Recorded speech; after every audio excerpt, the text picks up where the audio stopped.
समाचार आपके साथ मैं हूं त्रिशला यादव और आज पूरे उत्तर प्रदेश में एक जो खबर है वो पूरी तरह हवा की तरफ फैल रही है, क्योंकि अतीक अहमद को अब साबरमती जेल से उत्तर प्रदेश लाया जा रहा है, प्रयागराज लाया जा रहा है, जहां पर उसकी पेशी होनी है। उमेश पाल हत्याकांड मामले में आरोपी अतीक अहमद को गुजरात की साबरमती जेल से यूपी यानी उत्तर प्रदेश लाया जा रहा है। अब उसे भी मौत का खौफ होने लगा है, यानी कि तमाम हत्या करने वाला अतीक अहमद, तमाम लोगों को मौत की गहरी नींद सुलाने वाले अतीक अहमद को अब खुद मौत का डर सता रहा है। बता दें कि साबरमती जेल के बाहर आते ही अतीक अहमद ने कहा, योगी सरकार कोर्ट के कंधे पर बंदूक रखकर उसे मारना चाहती है। वही पुलिस टीम को रास्ते में पड़ने वाले सभी जिलों के पुलिस प्रमुखों को इस बारे में अलर्ट कर दिया गया है और 2 प्रिजन वैन और 3 फोरव्हील के जरिए अतीक को गंगानगर डीसीपी अभिषेक भारती के नेतृत्व में उत्तर प्रदेश लाया जा रहा है। बता दें, पहले भी अतीक यूपी आने में आनाकानी करता रहा है, लेकिन अब फाइनली अतीक अहमद को उत्तर प्रदेश लाया जा रहा है। और अगर बात अतीक अहमद की हिस्ट्री की करें तो देखिए, 1979 में से 1991 इलाहाबाद पश्चिम से पहली बार अतीक अहमद विधायक बना था। 1991 से 1993 में ये दूसरी बार निर्दलीय एमएलए रहा है और तीसरी बार भी 1993 से 1996 तक इसका तीसरा कार्यकाल रहा है। और 1996 में इसे हाथ मिला नेताजी का, समाजवादी पार्टी का। उसके बाद 2002 से 2004 तक 5वीं बार यह अपना दल से विधायक रहा और 2004 से 2009 तक ये फूलपुर से लोकसभा सांसद रहा समाजवादी पार्टी से। यानी कि जिस अतीक अहमद को आज साबरमती जेल से उत्तर प्रदेश जेल लाया जा रहा है वो कोई मामूली नहीं है, वो कभी हम सभी के बीच और देश के सबसे बड़े पंचायत संसद में माननीय बनकर बैठता था। वो उत्तर प्रदेश के भी सबसे बड़े पंचायत विधानसभा में रहता था। और देखिए, जिस हत्याकांड को लेकर आज अतीक अहमद लाया जा रहा है उस दोनों हत्याकांड से पूरा उत्तर प्रदेश पूरी तरह से दहशत में था, पूरी तरह से हिल गया था। और पहले अतीक जो है वो देवरिया के जेल में था। एक अपहरण की घटना के बाद से अतीक को बरेली जेल ले जाया गया, जहां से जेल प्रशासन ने उसे रखने से मना कर दिया। और उसके बाद से मोहित जायसवाल जो व्यापारी के अपहरण का मामला था वो सुप्रीम कोर्ट पहुंच चुका था और उसके बाद से सुप्रीम कोर्ट ने उत्तर प्रदेश सरकार को अतीक अहमद को बाहर शिफ्ट करने के आदेश दिए। 23 अप्रैल 2019 को यूपी गवर्नमेंट को सुप्रीम कोर्ट ने आदेश दिया था और 3 जून 2019 को अतीक अहमद को साबरमती जेल शिफ्ट किया गया था। और जिसके बाद से 24 फरवरी को उमेश पाल हत्याकांड को अंजाम दिया गया, जिस हत्याकांड के बाद एक बार फिर से पूरा उत्तर प्रदेश दहल गया था, क्योंकि कोई मामूली छोटा मोटा हत्याकांड नहीं था, बेहद ही जघन्य हत्याकांड था। और अब अतीक अहमद को उत्तर प्रदेश लाया जा रहा है। और सबसे अहम बात, आप सभी ने सुना होगा कि जब अतीक अहमद साबरमती जेल से निकला था तो अतीक अहमद ने कहा था कि उसे मार दिया जाएगा, यानी कि तमाम लोगों को मौत की नींद सुलाने वाले अतीक अहमद को अब खुद की हत्या का डर सता रहा है। उमेश पाल हत्याकांड मामले में आरोपी अतीक अहमद को गुजरात की साबरमती जेल से उत्तर प्रदेश लाया जा रहा है। अब उसे भी मौत का खौफ होने लगा है। बता दें, साबरमती जेल से बाहर आते ही अतीक अहमद ने कहा कि योगी सरकार कोर्ट के कंधे पर बंदूक रखकर उसे मारना चाहती है। वहीं यूपी पुलिस को रास्ते में पड़ने वाली सभी जिलों में पुलिस प्रमुखों को इस बारे में अलर्ट कर दिया गया है और 2 प्रिजन वैन भी 3 फोरव्हील के जरिए अतीक को गंगानगर डीसीपी अभिषेक भारती के नेतृत्व में लाया जा रहा है। और देखिए, अब एमपी में एंटर हो चुका है अतीक अहमद। बड़ी ही कड़ी सुरक्षा के बीच अतीक अहमद को उत्तर प्रदेश लाया जा रहा है, यानी कि एक कुख्यात अपराधी और कभी हम सभी के बीच विधायक और लोकसभा सांसद रह चुका अतीक अहमद अब उत्तर प्रदेश लाया जा रहा है।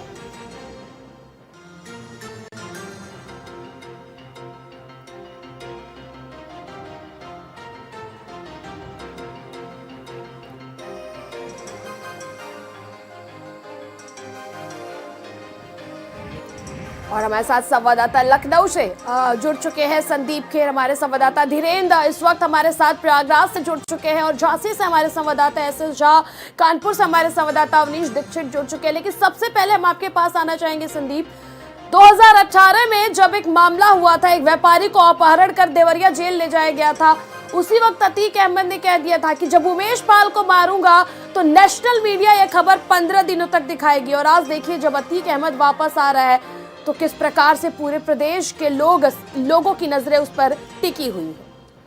देखिए बिल्कुल त्रिशला, जिस तरीके से माफिया अतीक अहमद की अगर बात करी जाए, जो इसका खौफ था वो बच्चे बच्चे में था। ऐसा बताया जाता है कि जेल के अंदर से ही सुपारी लेकर ये अपना जो पूरा एक सिंडिकेट है उसको आज से नहीं लंबे समय से चला रहा था। और इसका जो खौफ है वो व्यापारियों के साथ साथ तमाम जो कह सकते हैं कि बड़े हाई क्लास लोग हैं उनमें दिखाई देता था कि किस तरीके से ये पैसों के लिए लोगों की सुपारी लेने का काम करता था।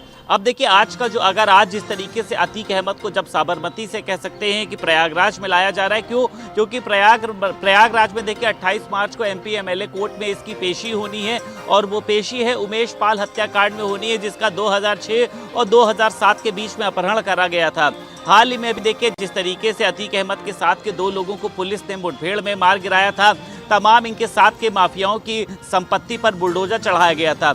अब देखिए अतीक अहमद को लाया जा रहा है। अतीक अहमद ने जेल से निकलने में ही उसने कहा कि जो सरकार है वो कोर्ट के कंधे पर सर रखकर मुझको मारना चाहती है। अतीक अहमद के वकीलों की तरफ से भी ये निर्देश दिए गए कि इनको उत्तर प्रदेश में ना भेजा जाए, क्योंकि देखिए सरकार के कुछ मंत्रियों ने भी इस बात की कहीं ना कहीं से सहमति जारी की थी कि अगर अतीक अहमद यहाँ पर आता है तो हमारी तरफ से कार्रवाई होगी। हालांकि बाद में उन्होंने इसको नजरअंदाज किया था। तो देखिए अतीक अहमद को डर इसलिए लग रहा है क्योंकि उसको पता है कि उत्तर प्रदेश में मुख्यमंत्री योगी आदित्यनाथ हैं और मुख्यमंत्री योगी आदित्यनाथ अपराधियों पे किस तरीके की कार्रवाई करते हैं। अतीक अहमद को देखिए पास आएंगे, हमारे साथ हमारे सहयोगी अवनीश दीक्षित कानपुर से जुड़े हैं। अवनीश, क्या कुछ अपडेट है? अतीक कहां तक पहुंच चुका है? कितने देर में वो उत्तर प्रदेश की सीमा में एंटर कर जाएगा? क्या कुछ सुरक्षा के इंतजाम है? अब से 1 घंटे के अंदर वो शिवपुरी मध्य प्रदेश जो बॉर्डर है वहां पहुंचेगा और शिवपुरी होते हुए रक्षा टोल प्लाजा जो झांसी उत्तर प्रदेश में इंटर करेगा वो वही एक रास्ता होगा जो सीधा उत्तर प्रदेश में एंट्री करेगा। लगभग अब से 2 से 3 घंटे के बाद अतीक अहमद का जो लेके काफिला लेके चल रहा पुलिस का, वो अब रक्षा टोल प्लाजा झांसी के से यूपी में एंटर करेगा। इसको देखते हुए हालांकि कड़े सुरक्षा व्यवस्था कर दी गई है। जो टोल प्लाजा उसको पूरी पुलिस ने चाक चौबंद सुरक्षा व्यवस्था कर दी है। पुलिस एक्स्ट्रा वहाँ तैनात कर दी गई है जो पुलिस साथ में चल रही है।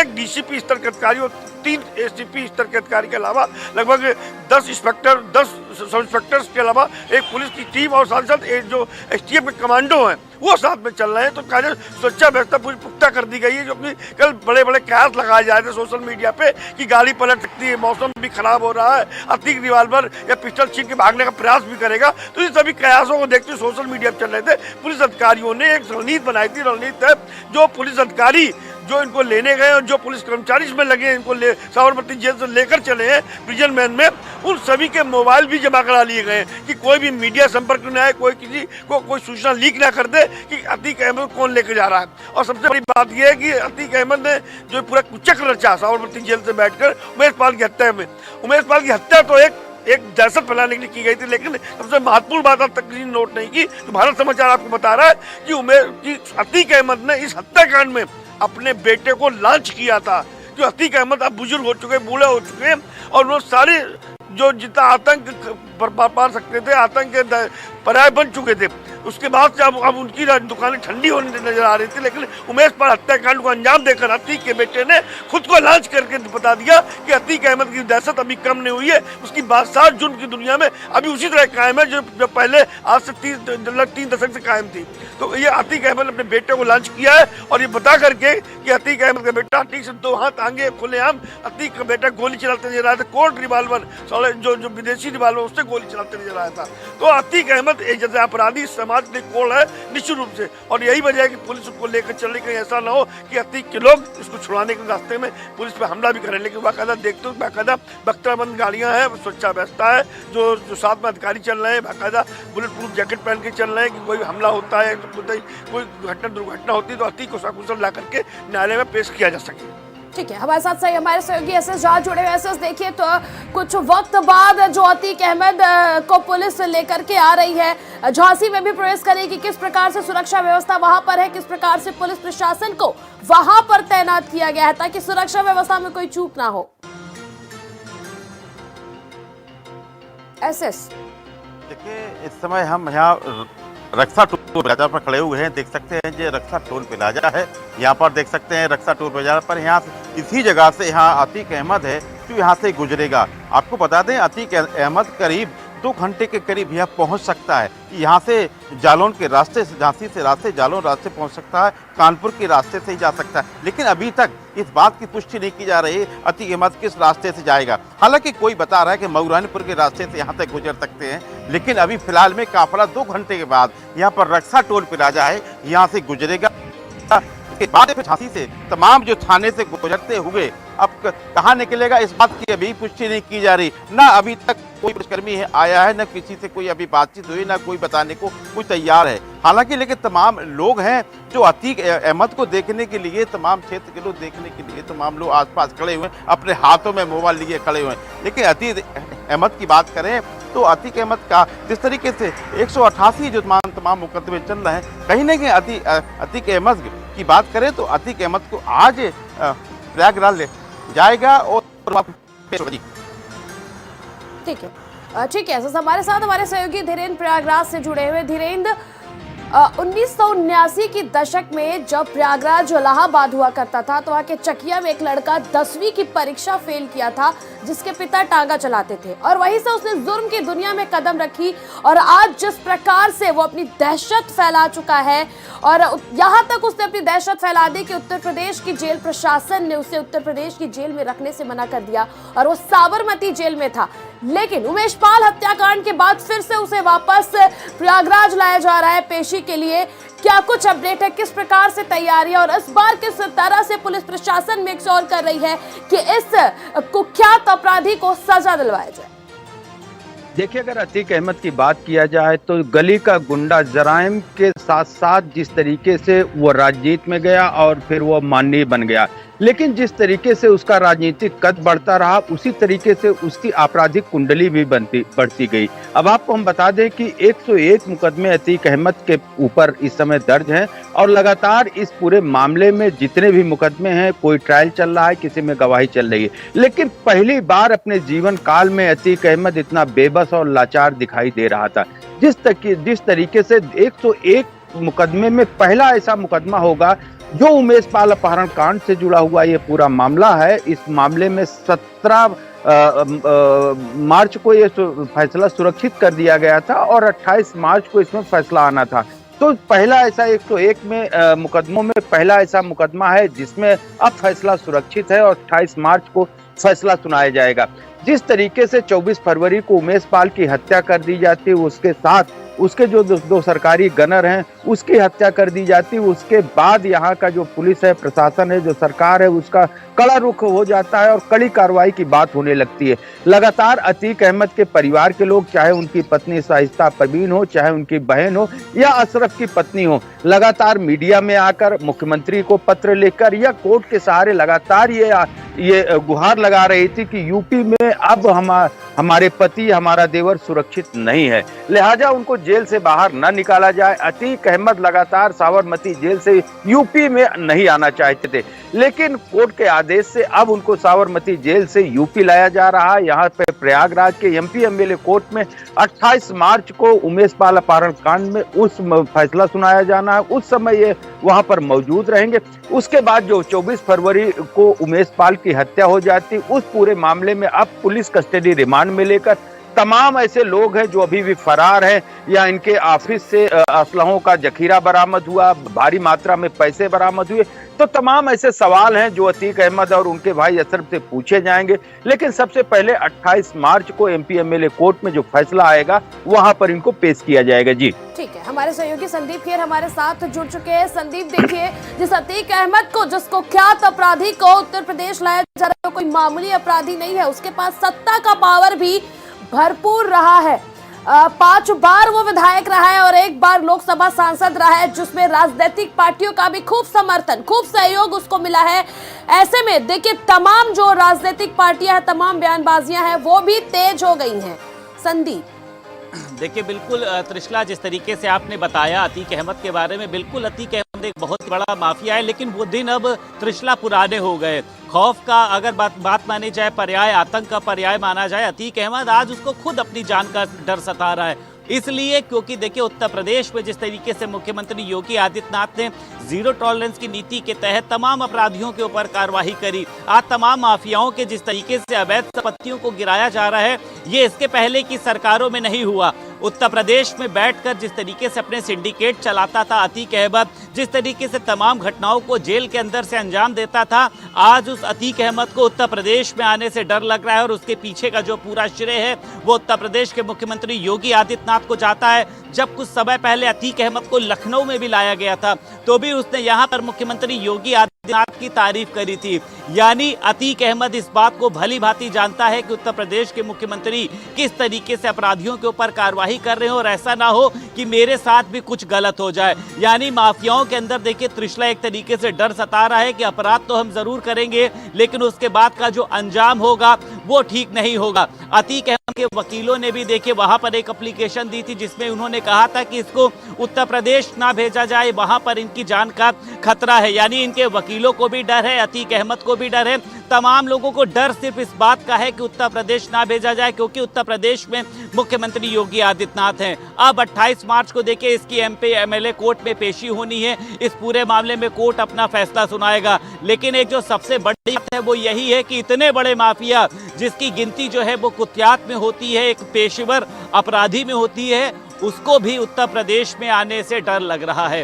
हालांकि सरकार की देखिए तो साफ तौर से कहना यह है कि किसी भी अपराधी की जो सुरक्षा है वो सरकार पर होती है, उत्तर प्रदेश पुलिस पर होती है, और जो कयास लगाए जा रहे हैं वो कयास पूरी तरीके से बेबुनियाद है। उसको सुरक्षित लाना, सुरक्षित कोर्ट में पेश कराना, ये पुलिस की जिम्मेदारी है। अतीक अहमद जो डर रहा है वो अपने गुनाहों की वजह से डर रहा है, ऐसा किसी भी तरीके से कोई चीज सामने नहीं आनी है। ठीक है संदीप, हमारे सहयोगी अवनीश दीक्षित हमारे साथ जुड़े। अवनीश, देखिए जिस प्रकार से 101 लगभग 101 मुकदमे अतीक अहमद पर दर्ज हुए, लेकिन उन तमाम मुकदमों में से कई मुकदमों में जो है सुनवाई चल रही है, कोई भी मुकदमे में गवाह नहीं तैयार हो रहा है, और पहला ऐसा उमेश पाल हत्याकांड मामला है जिसमें फैसला सुरक्षित रखा गया है और फाइनल सुनवाई होगी। किस प्रकार से आप इसको देखते हैं? क्या कुछ वर्चस्व अतीक अहमद का इतने मुकदमे दर्ज होने के बावजूद भी कैसे अब तक यह बचता रहा?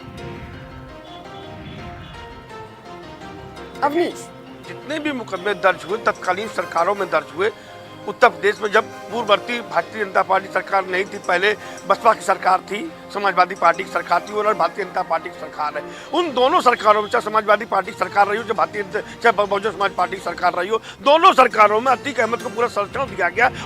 अतीक अहमद एक मामूली सड़क गली का गुंडा प्रदेश का गुंडा बन गया, जो आप जो उत्तर प्रदेश आने से डर रहा है। यही वजह है, उसको मालूम है इस उत्तर प्रदेश में मुख्यमंत्री योगी आदित्यनाथ की सरकार है जो हर मामले की सुनवाई करेगी, हर गरीब की सुनवाई करेगी। और यही वजह है उमेश पाल अपहरणकांड जो उस समय हुआ था, उस मामले में सजा उसको होनी है। तो यही वजह है, उसके चेहरे में जो चेहरा उड़ा हुआ, चेहरे की रौनक चली गई, जो बिल्कुल बिल्ली बन के मियाता नजर आ रहा है, तो कहना गलत नहीं होगा। उसके अंदर एक दहशत है, वो दहशत उत्तर प्रदेश के मुख्यमंत्री योगी आदित्यनाथ की है। योगी आदित्यनाथ की सरकार में उसने जो पुराने गुनाह किए थे वो गुनाह भी खोल दिए गए। 101 गुनाह कोई इस सरकार में नहीं कायम हुए, वो कायम हुए बहुजन समाज पार्टी की सरकार में, वो समाजवादी पार्टी की सरकार में। लेकिन भारतीय जनता पार्टी सरकार में उसने एक गुनाह कर दिया, उमेश पाल की अपहरण के बाद हत्या कर दी, और यही हत्या उसके लिए काल बन गई। जो आज अतीक अहमद की हैसियत है, जो वो जमी पे आ गई, औकात में नजर आ रहे हैं, उनका चेहरा उड़ा हुआ है, वो रहम मांग रहे हैं और उनकी भी उनकी उनकी भाई जो अशरफ है उनकी पत्नी घूम घूम कर मीडिया में बयान दे रही है। हमको उत्तर प्रदेश में योगी आदित्यनाथ सरकार में खतरा है। खतरा उनको नहीं, लोगों से उनको खतरा था। जब समाजवादी पार्टी सरकार सूबे में थी, बहुजन समाज पार्टी सरकार सूबे में थी, जिसमें उनको संरक्षण मिला, जो उनमें वो विधायक बनाए गए, जिसमें वो सांसद बनाए गए थे, और वो अपना दल जो आज भारतीय जनता पार्टी से मिला, वो इस पार्टी से भी उनको संरक्षण मिला। सोनेलाल पटेल ने बोले भर्ती का संरक्षण किया था। तो पूर्ववर्ती सरकारों में जो संरक्षण इनको मिला वो यही वजह थी। गली का गुंडा, एक तांगे वाले का लड़का चकिया से निकलकर उत्तर प्रदेश में छा गया और गुंडा बन करके आतंक का पर्याय बन गया। बिल्कुल अवनीश, देखिए 2004 में जब वो पूरी तरह से जुर्म की दुनिया में कदम रख चुका था, पूरी तरह से जुर्म की दुनिया में कदम रख चुका था, उसके बावजूद भी समाजवादी पार्टी की ओर वो लोकसभा सांसद बना। सबसे बड़ा सवाल है तमाम राजनीतिक पार्टियों पर भी खड़ा होता है, किस प्रकार के माफियाओं, गुंडों को, गली के गुंडों को पहले संरक्षण दिया जाता है, फिर इन्हें माफिया बना दिया जाता है, उसके बाद कार्रवाई के नाम पर मौजूदा सरकारों पर ब्लेम किया जाता है। हमारे सहयोगी धीरेन्द्र भी हमारे साथ जुड़े हुए। धीरेन्द्र, देखिए 70 की दशक में जब प्रयागराज में कॉलेजेस बन रहे थे, यूनिवर्सिटियां बन रही थी, टेंडर और ठेके आ रहे थे, कॉलेजेस बन रहे थे, तब प्रयागराज का हर लड़का अमीर बनने के सपने देख रहा था। वो किसी भी तरह से अमीर बनना चाहता था, चाहे वो जुर्म की दुनिया हो, चाहे किसी को मौत के घाट उतार के हो, चाहे फिरौती लेकर के हो। और इसी का नतीजा है कि अतीक अहमद जैसा गली का गुंडा जितना बड़ा माफिया बन गया है। लेकिन इस सबके बीच धीरे देखिए सबसे अच्छी चीज है कि एक इतना बड़ा गुंडा जो 101 लगभग मुकदमे दर्ज होने के बावजूद भी कार्य नहीं हुई। आज उसकी पत्नी को आपने देखा होगा, जिस प्रकार से उमेश पाल हत्याकांड का, तो उसकी पत्नी ने ये आग्रह किया था कि उसके देवर और उसके पति को खतरा है। और यहाँ तक नहीं, उसने अमिताभ यश पर जो एसटीएफ हेड है उन पर भी इल्जाम लगाया कि साजिश की जा रही है उन्हें मारने की। आज उस गुंडे को उत्तर प्रदेश लाया जा रहा है। देखिए तिस्ला, अगर हम बात करें कि जिस तरीके से अब पुलिस और प्रशासन और सरकारी अमला इस समय आक्रामक है और अतीक अहमद गिरोह के, अतीक अहमद से जुड़े लोगों की कमर तोड़ने में, चाहे आर्थिक रूप में हो, चाहे जो अपराध से जुड़े लोग हैं उनको सलाखों के पीछे करने की। लेकिन इसके पहले हम आपको बताएं कि योगी पार्ट 1 की जब सरकार बनी थी, यानी योगी मुख्यमंत्री पहली बार बने, लगातार माफियाओं पे कार्रवाई कर रहे थे। प्रयागराज में भी अतीक अहमद के खिलाफ कार्रवाई हुई है। 500 से अधिक की करोड़ की संपत्ति को उनके जब्त किया गया है। इनके जो गैंग के मेंबर थे उनके घरों को जमींदोज किया गया। लेकिन इसके पहले भी लगातार इसके गैंग के लोग मजबूत होते रहे और जो प्रॉपर्टी डीलिंग का काम है, अवैध काम है, उसका एक समानांतर उनका जो कारोबार है वो फलता और फूलता रहा है। शायद यही वजह रही कि सरकार की मंशा को पलीता यहाँ के अधिकारी लगा रहे थे और कहीं न कहीं कोई न कोई इनको संरक्षण जरूर दे रहा था, जिस तरीके से इनका गैंग फलता और फूलता रहा। 2019 की अगर हम बात करें तो जैद नाम का एक प्रॉपर्टी डीलर है जिसको देवरिया जेल में ले जाकर बंद करके मारा पीटा गया था। उसी समय वो आके जब एफआईआर दर्ज कराता है इसमें साफ तौर पे कहा जाता है कि उमेश पाल की इस तरह की हत्या की जाएगी। यानी जो ताना बाना है उमेश पाल की हत्या के, वो 4 साल पहले से ही जेल में बैठकर अतीक अहमद और उसका अशरफ बुनता रहा और यहाँ पर किसी को भनक नहीं लगी। अगर पहले से ये कड़ी कार्रवाई की जाती या इनके गैंग के लोग जो हैं उनकी नस कमर तोड़ने का काम किया गया होता, जो इनके प्रॉपर्टी डीलर्स हैं जो इनको फाइनेंस के रूप में इनके गैंग को मजबूत कर रहे थे, वो अगर पहले से बड़ी कार्रवाई हो गई होती तो शायद उमेश पाल जैसे बड़ी घटना का जो अंजाम दिया गया था न दिया जाता। जेल में बैठकर अतीक अहमद साबरमती जेल में बैठा हुआ, उसका भाई बरेली जेल में बैठा हुआ है और जिस तरीके से जेल से पूरी साजिश रच के और इस तरह की हत्या का वारदात को अंजाम दिया जो कि पूरे देश को हिला दिया, यूपी के कानून व्यवस्था पर एक बड़ा सवालिया निशान खड़ा कर दिया। उसके बाद अब और सबसे बड़ा सवाल यह है कि जो 5 शूटर्स जो सीसीटीवी कैमरे में दिखाई दे रहे हैं अभी तक पुलिस पकड़ नहीं पा रही। लेकिन अब दूसरी तरफ अगर देखा जाए तो जिस तरीके से 24 फरवरी को उमेश पाल की हत्या होती है, ताबड़तोड़ कार्रवाई की जाती है। सीएम योगी आदित्यनाथ भी एक्शन मोड में है कि माफिया को मिट्टी में मिला दिया जाएगा और शायद उनके तेवर को यहाँ के अधिकारी भाप गए हैं। लगातार उनको शरण देने वाले जो लोग हैं उनके घरों को जमींदोज किया जा रहा है। इनके गिरोह के जो लोग हैं उनको पकड़ने की कोशिश की जा रही है और अब अतीक अहमद को यूपी में आने से डर लगने लगा है। अशरफ को जेल के बाहर निकलने में डर लगने लगा है। यही अशरफ और यही यूपी के इस अपराध के पर्याय बन चुके थे। कहीं भी किसी भी जमीन को कब्जा कर लेना, अपने मनमाने तरीके से जो इनके ऊपर मुकदमे चल रहे हैं, गवाह को डरा के धमका के अपने पक्ष में कर लेना। लेकिन जिस तरीके से अब कोर्ट भी सख्त हो चुका है और जिस तरीके से बिल्कुल बिल्कुल देखने वाली बात है धीरेन कि अब ये कार्रवाई किस प्रकार से होगी। आप लोग बने रहिए, ज्यादा अपडेट हम लेंगे। फिलहाल एक छोटे से ब्रेक के लिए जल्द हाजिर होंगे। देखते रहिए भारत समाचार।